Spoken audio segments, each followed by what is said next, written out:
All right, we're back. Once again, joined with, The Rambo Manian Matt Thomas from Studio Redband. and we're back talking about Demolition Man. And now we're going to talk about the 5 to 10 minute mark, highlight certain scenes from there. And also, too, I did pull up the Demolition Man Daniel Waters script up, as well as some transcript from the movie as for reference, so I can, help me recall some of the dialogue. But Hmm. so yeah, sorry about that. My computer making a noise. Go away. Uh, so I guess real quick to highlight some scenes, starting from the 5 minute mark, and this is where the LAPD they come into the warehouse while the warehouse is on fire, and Spartan is questioning Phoenix about the hostages. Where are they, Phoenix?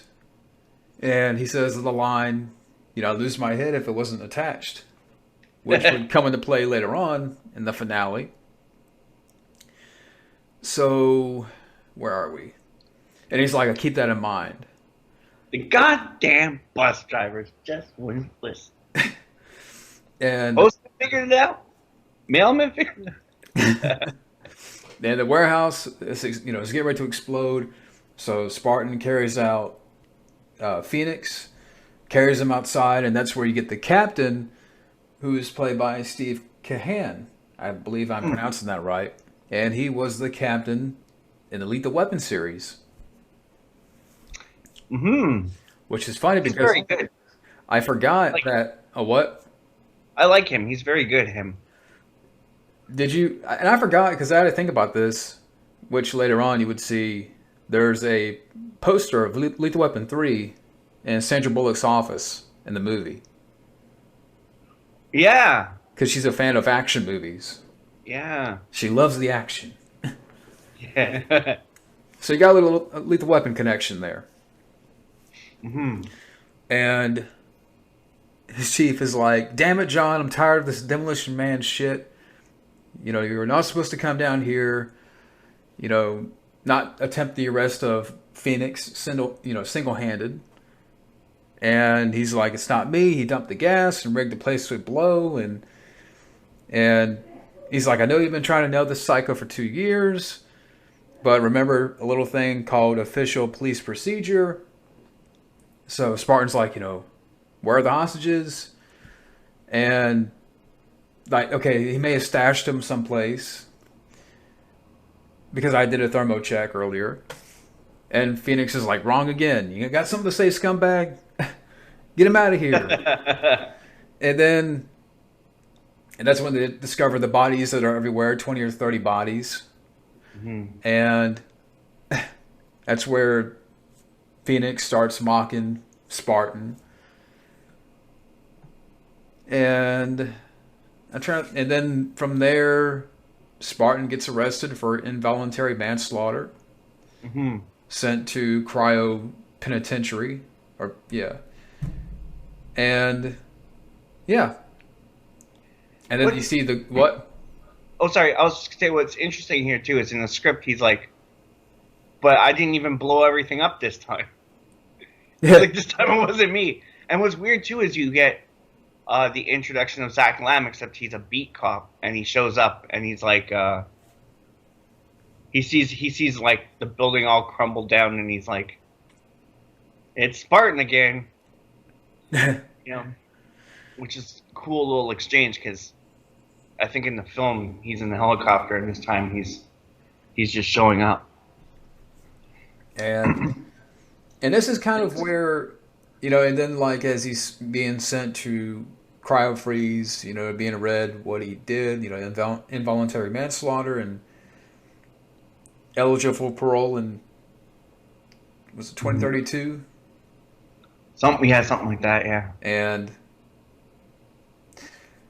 then there's some stuff here that was cut out. I mean, which is I mean, what was cut out here that Um, I think there's a little more in the comic book too. Like there's a little more between between Sly and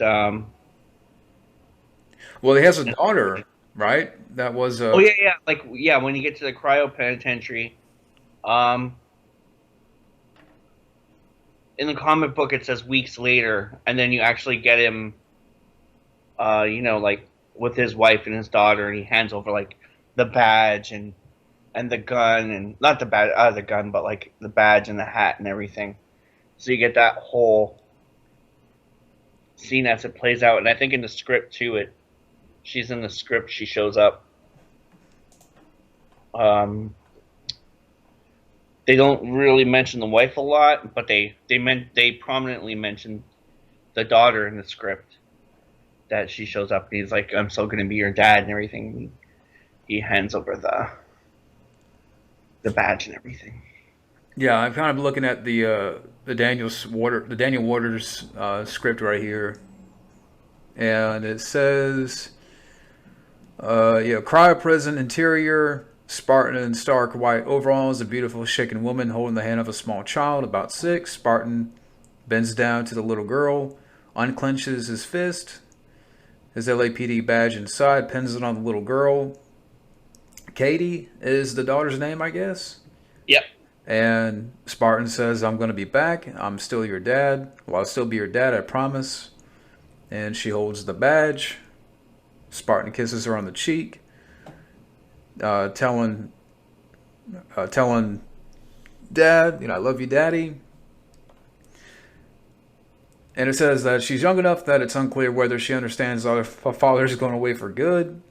Spartan chokes back a sob, stands back up, kisses his wife. Everything that can be said has been said. And yeah, and then Warren Smithers jumps in. So I was like, "Skip it." Yeah, and he's reading all this stuff. He's like, "Skip it." Yeah, and later on, the great Elizabeth Ruscio will be playing the daughter, Katie. She's much older. Now, so why do you think this was cut out? Like, the I don't daughter know. and the wife. I don't know, because especially like a lot of people I've heard had mixed feelings about Sandra Bullock. They thought she was going to be the daughter later on, like revealed that she was the daughter, and a lot of people had like mixed feelings about that. But so it makes me wonder why they would, especially with those test screenings, omit all that early stuff. Yeah, very, very strange. I know for the sequel they wanted to get Glenn Close or something like that to For be the the wife. daughter. Yeah, and I was always like, just keep the original actress. They owe her that. And yeah, so I mean that's kind of like the 5 to 10 minute mark, and again, just kind of highlighting some moments from that time frame. But it's something too that I was reading that I know I mentioned one of the screenwriters from the first part, Robert Renault, and we didn't really mention what else he did, but apparently he wrote Action Jackson. Ooh. And he was one of the screenwriters for the pilot of Tales from the Crypt. Nice. But he didn't really go on to do much. I mean, he worked on a couple of projects. But I figured I would have mentioned that because I know we mentioned his name, and I didn't really do my research on that. But so I was just saving Action Jackson here because I've never seen it, so I'm gonna try to watch it tonight. But did you know that there was an Action Jackson Bollywood remake in 2014? no, I didn't know about that. Yeah, weird. Carl Weathers. He was great. I watched. He was on episode 3 of Magnum PI. He had like a big tuna fish. Oh, you mean the reboot? Yeah, he was great on there. I've never seen an episode of the reboot. I saw no trailers, and I'm like, I'm gonna take a pass on this. Yeah, like I saw all that early stuff, and I was like, no, I can't watch this. And then I was curious, and I watched one episode, and I actually liked it. And it was actually written by the writer of Demolition Man, Peter Lemkoff. Yeah, so we're back to Peter Linkoff. Yeah, so it's like I was saying last time. I just like for like 2 weeks, I just kept on coming across all these little things that were related to the movie. So that's pretty interesting. Now, is there a certain? I mean, we mentioned the wife and daughter, that aspect that was taken out of the movie. Is there anything else that was in here that maybe they cut out or Let me of see. note? So it's just it goes up to right before he was going to get frozen, right?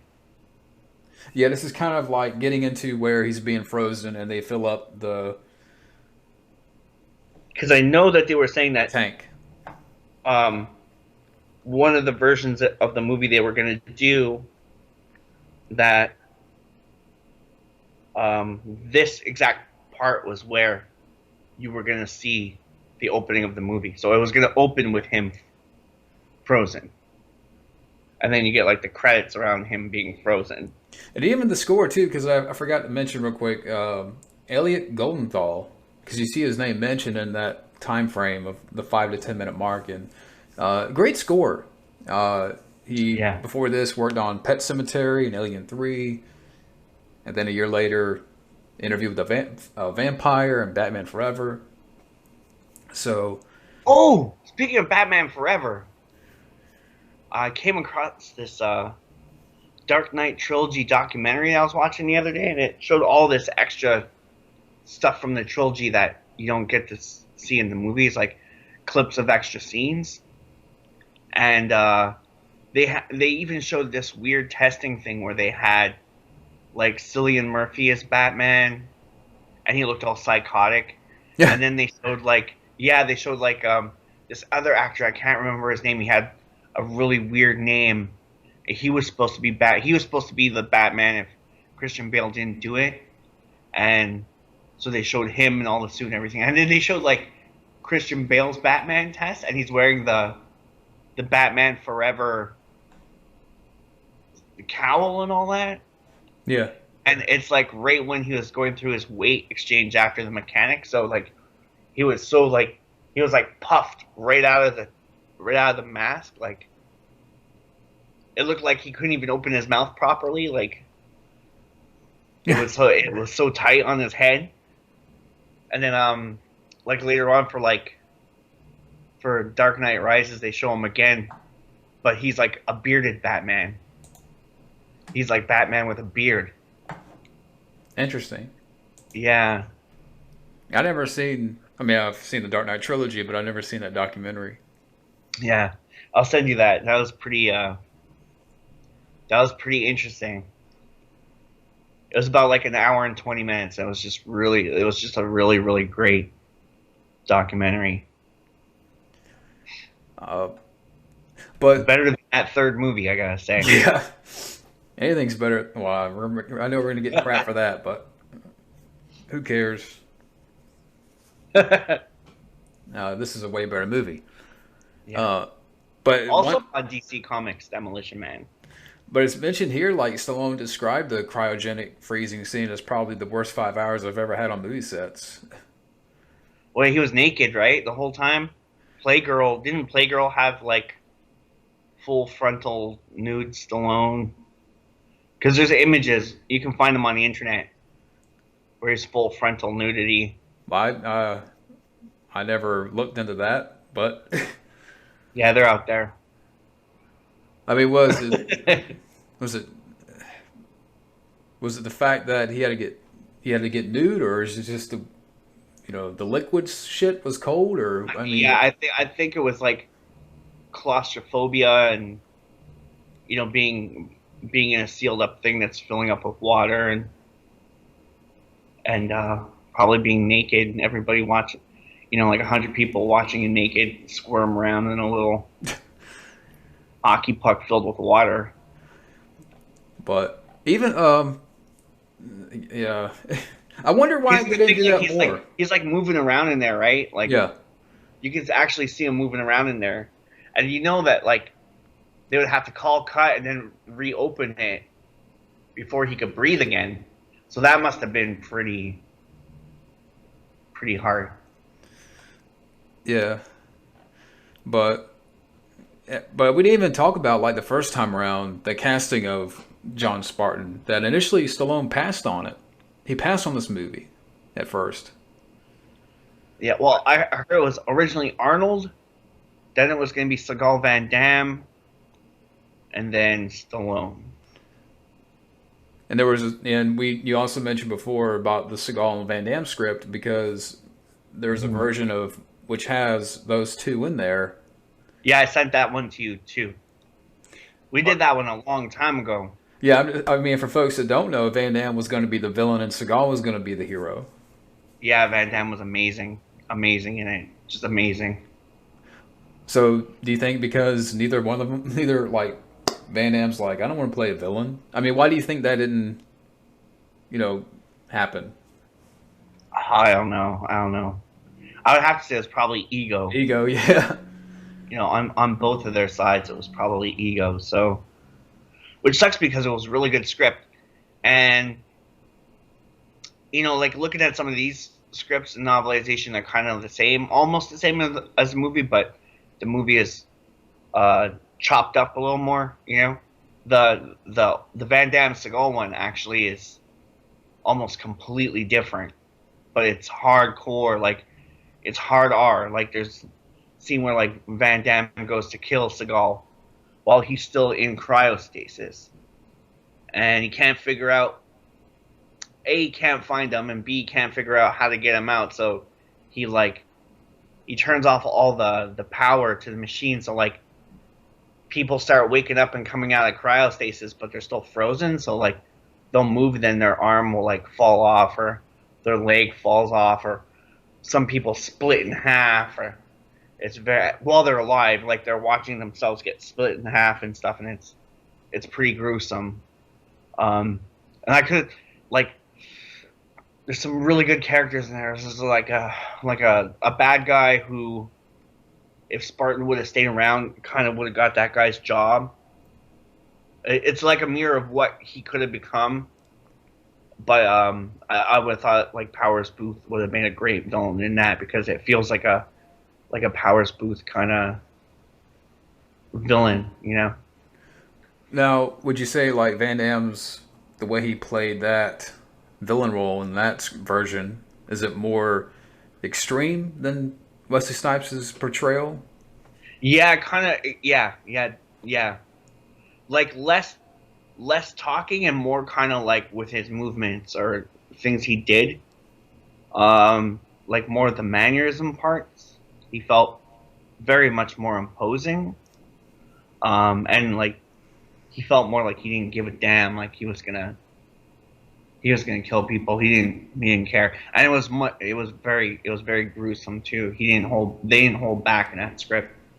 There's a cool segment where there's a part where they go after Van Damme, like some of the cops go after him, and in the background they're watching I Love Rocky, this Rocky sitcom. So it's like a Stallone from like a Rocky from nowadays.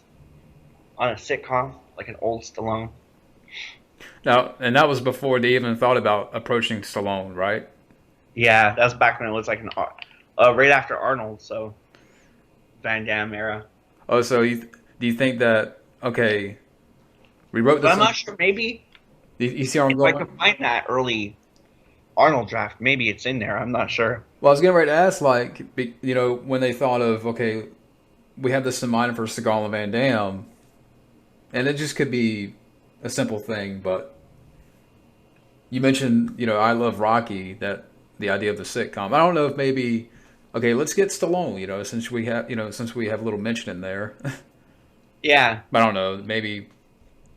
It's weird because there's a lot of those that like I come across like there's like Midnight Club, right? Midnight Club is based around a French villain, and it feels like a Van Damme villain in there.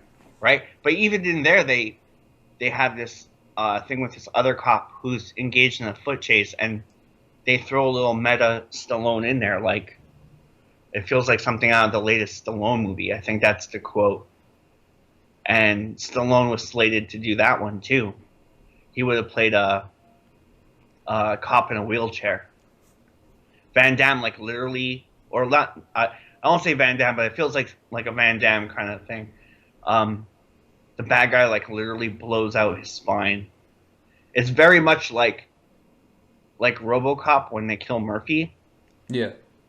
Yeah, they really fuck him up bad, and then they kill his fiance. Yeah, it's pretty.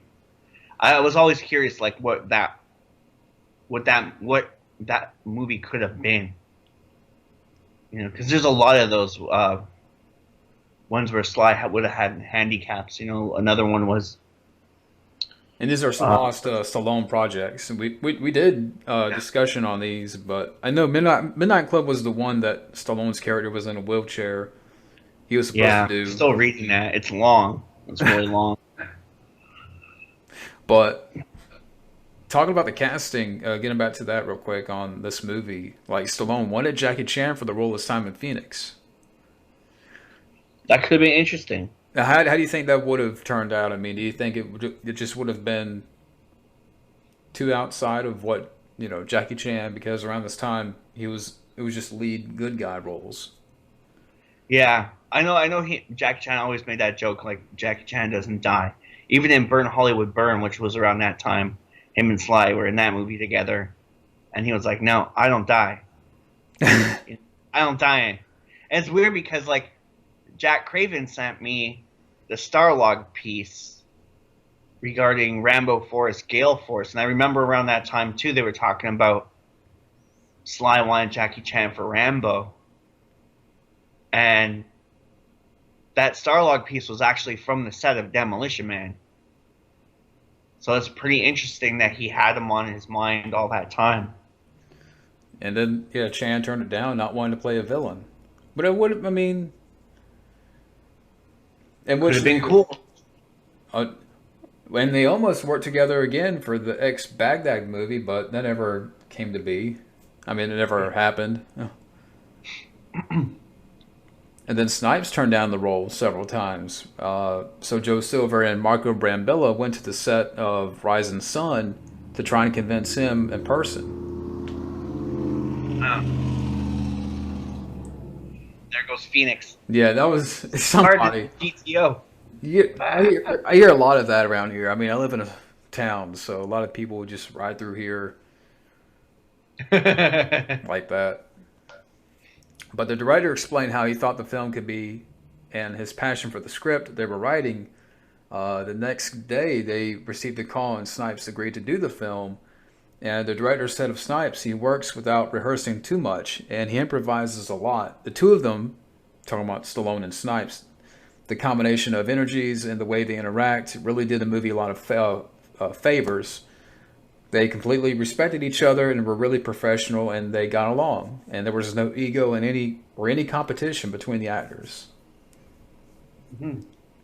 And like you said, you know, you can imagine if this was a Seagal and Van Damme vehicle, there would be a lot of fights on set.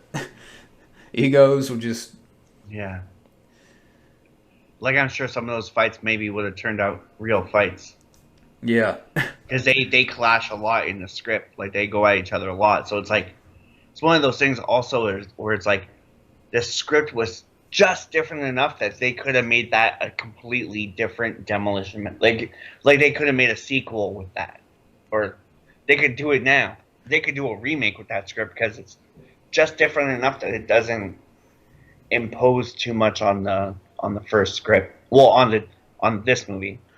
Or maybe they should have, like, kind of like what you're saying, like, have it be its own thing, and they could have done it back in the day where... But again, I know because it was, at that time, egos. Mm-hmm. Seagal wasn't, you know, him being interviewed on Arsenio Hall, and at that time, it was probably around that time, and didn't like Van Damme, and talk trash. What's interesting too is this is around the time Stallone started doing this. You know, I don't want to carry all the weight myself thing. Like he did it with Tango and Cash. He started doing it with this. He talks a lot about doing it with Antonio Banderas in Assassins, where he's like, this is a great opportunity for me to like not have to usher in all the action and everything. I can, I could rely on being a character actor and let the other actor carry the weight and showcase, the star power for it, which is really cool because, I think that really worked for Banderas, like Desperado and everything like that. So that's an interesting thought too, because the same year, earlier that same year, you had Cliffhanger that came out, and this is sort of like the comeback year for Sly. I mean, Cliffhanger that came out earlier that year, and then this movie, which came out in October, it's like a 1-2 punch, comeback. Yeah. And here where Cliffhanger, you had a great cast there with John Lithgow as your villain, and here you have Wesley Snipes, and then a year later doing The Specialist with James Woods and Sharon Stone, and then Assassins. Sharon Stone was carrying the weight for that one. Yeah. but it's just weird because it's like, knowing what I know now about this movie, I would have liked to see, like, even instead of doing a sequel, if they would have just came back and said, let's do a 26th anniversary edition and just release the hard R version of it. With everything they took out, with all the swearing, with all the violence and everything. I would take that over a sequel any day. Yeah, why doesn't, and maybe, I guess the question I can ask, and for people out there, why doesn't this have a special edition of any kind? Why didn't anything happen for its 25th anniversary? Like, the DVD out there is bare bones. I know it's on Blu-ray, but even then, I mean, what's on the DVD as far as, like, features? I can't remember. Let's see. Let's see here. Maybe a commentary. I think there's a commentary, but I think that's pretty much it. Interactive menu, production notes, theatrical trailer, scene access, language. That's it. Includes running commentary on alternate audio track by director Marco Brambilla and producer Joel Silver. And if you open it up, I think you can see a little bit of Spartan's daughter in the background there. Elizabeth Ruscio in the background. But, yeah, that's about it. That's about it. And that's kind of a shame because, I mean, this movie, when it came out, was a big hit. Yeah. I mean, budget of $57 million, even though Wikipedia says between 45 and 77. Worldwide gross made over almost $160 million. Wow. And it kind of, it's a head scratcher that this director, I think to me he did such a great job with this movie and setting up the movie and these characters and the future, which is interesting because we're seeing a lot of that play out now. Mm-hmm. That, like I mentioned in the first part, this movie is definitely ahead of its time. Yeah. And just some of the ideas and the concepts they were able to pull off and execute with this movie. And we still talk about, all these years later, we still talk about the 3 seashells. We still talk about the verbal fines and iPad. Yeah. iPads, video phone. Video conferencing. Just wicked stuff in there. You know what? It's interesting is that Ventura never became a big action star. You always got a little bit of him.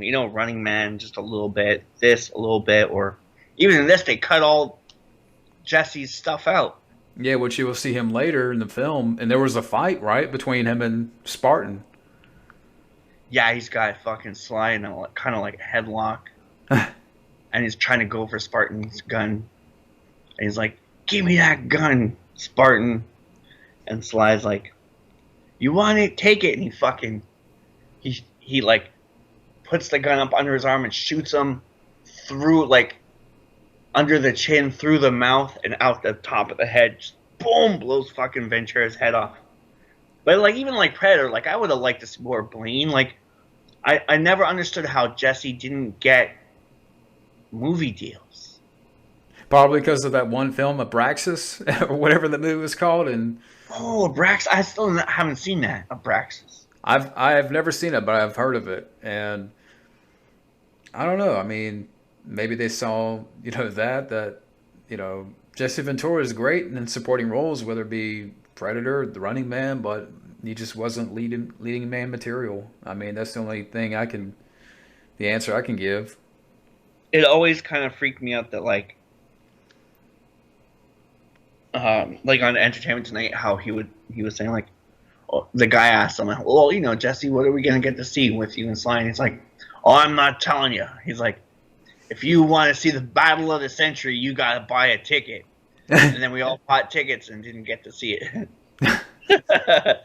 Yeah, well, you see, put that stuff back in. I mean, that's why we need a better Blu-ray of the film with features. I mean, there's all this stuff that they cut out that they could put back in there. Stallone can provide a commentary. That's something that, and this is just me, like instead of doing a director's cut of Rocky IV, just do a special edition of Demolition Man. Yeah. They wouldn't even have to do much. They could just get everybody to do commentary tracks. And that'd be great. It'd be like having a podcast series at the same time. Yeah, I mean, this is the film that launched Sandra Bullock, and all these. I mean, even for the 25th anniversary of the film, they made a Taco Bell restaurant for like a Comic-Con. Yeah, I remember that last year. Yeah, so I mean, it's a film that still has an impact and leaves an impression, and yeah, I mean, and that goes back to, again, I wish the director would have got more chances in sci-fi movies. Maybe he could have directed another film with Stallone. Yeah. But yeah, definitely this deserves a better Blu-ray with features and, interview. In my research for this movie, I found that there wasn't even a sort of a X-rated parody of this. Where someone took the sex scene and then they used deep fake technology to create a real love scene with Stallone and Bullock with their actual faces. Very strange. I was like, what the fuck is this? We're going to talk about that scene later on. But, I mean, and it, and we'll get into some more information. I mean, between the 5 and 10 minute mark, again, we're still setting up the movie here, where we see Spartan being cryo-freezed, and, again, it's kind of more the setting up, but, you also have the good score in there by Elliot Goldenthal, and so, I mean, I don't know, is there anything else to mention here, or anything else that you want to add in to that? I think we're good for this for this part, but like, yeah, it's very interesting because like, there's a lot of different cuts of this. I have the novelization, but I have it on digital library, so I gotta take the book out again. Maybe we can find some more things in there. I think it's like 300 or 400 pages or something like that. Yeah, I'm definitely, like I said, I have to watch more because I'm watching every 5 minutes of the film, and I'm going to try to, as we go on with this movie, because there's maybe more there that I'm not seeing. I'm going to try to examine and look into, again, every 5 minutes of the film and kind of look a little bit more, is there something that I see that I didn't catch before? Stuff like that. So... but yeah, this could be the second part, and so yeah, hope you guys are enjoying so far the series, and we're definitely have more to talk about, and we'll see you for the next part. Skip it. Yeah, skip it. Yeah.